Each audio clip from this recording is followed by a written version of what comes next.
All right, let's talk about a word you hear all the time. Assault.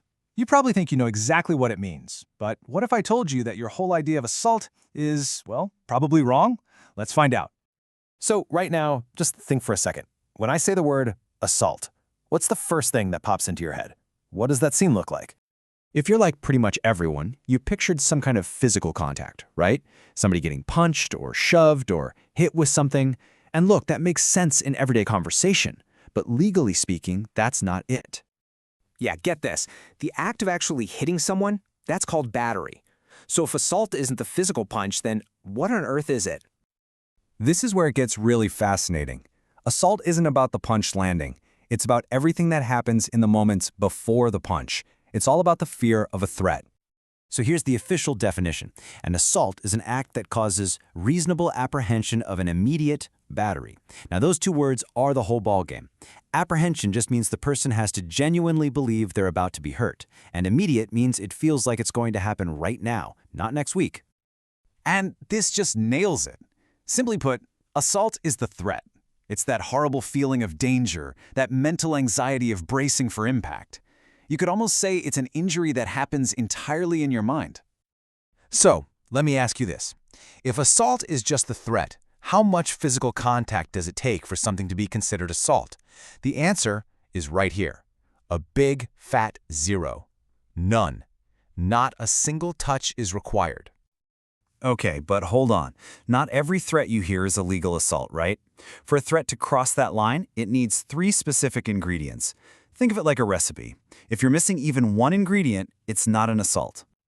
So here's the 3-part test. First, does the act make someone reasonably believe they're in danger? If the answer is yes, you go to step 2. Does it feel like the harm is about to happen immediately? Yes again? Okay, final question. Does the person making the threat seem like they can actually pull it off? If you get a yes on all 3 of those, boom, that's an assault. Let's dig into that first ingredient, reasonable apprehension. This is all about whether the victim genuinely believes they're in trouble. So if someone yells, "I'm gonna get you," from a moving train, you know it's an empty threat. There's no reasonable fear. It has to feel real and possible to the person on the receiving end. And the next 2 ingredients, immediacy and ability, they really go together. The threat has to be for right now. Someone yelling, "I'm gonna get you next year," that's not assault. But someone standing over you, raising their fist and saying, "I'm gonna hit you," that's immediate. See, just the words usually aren't enough, but when you pair those words with an action, a gesture, that's when you cross the line. This brings us to a perfect example, a really old case from 1830. Picture this, a superheated town meeting. A guy named Myers gets furious at the chairman, Stevens. He gets up, clenches his fist, and shouts this exact line as he starts moving toward him. Now in this case, Stevens v. Myers, someone else actually jumped in and stopped Myers before he could get to the chairman, so he never even got close enough to hit him. The big question for the court was, is it still assault? And the answer was a loud and clear yes. Why?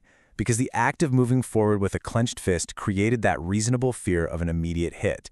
The assault was complete the second the chairman felt that fear. So that case is a textbook example of what an assault is. But you know, sometimes the best way to understand something is to look at what it isn't. So what happens when a situation feels threatening, but that key ingredient of immediacy just isn't there? Let's look at a different case, Bavisetti versus Muthayya. Here, you had a lot of tension, you had some coercive behavior, but you didn't have anyone making a fist or threatening to hurt someone right then and there, and the court ruled it was not an assault. Even if the whole thing was intimidating, without that threat of immediate harm, it just didn't meet the legal definition. This case really shows you that when it comes to assault, timing is everything. Okay, I think we've got a pretty good handle on assault now. So let's do the final showdown. Let's put assault and its confusing cousin, battery, side by side so you never mix them up again. So here it is, plain and simple. Assault is the threat. Battery is the actual contact. Assault is the fear, the mental injury. Battery is the physical force. You know, a perfect way to think about it is in baseball terms.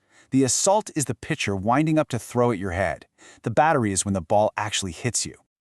At this point, you might be thinking, okay, that's a neat little piece of legal trivia, but why does this really matter in the real world?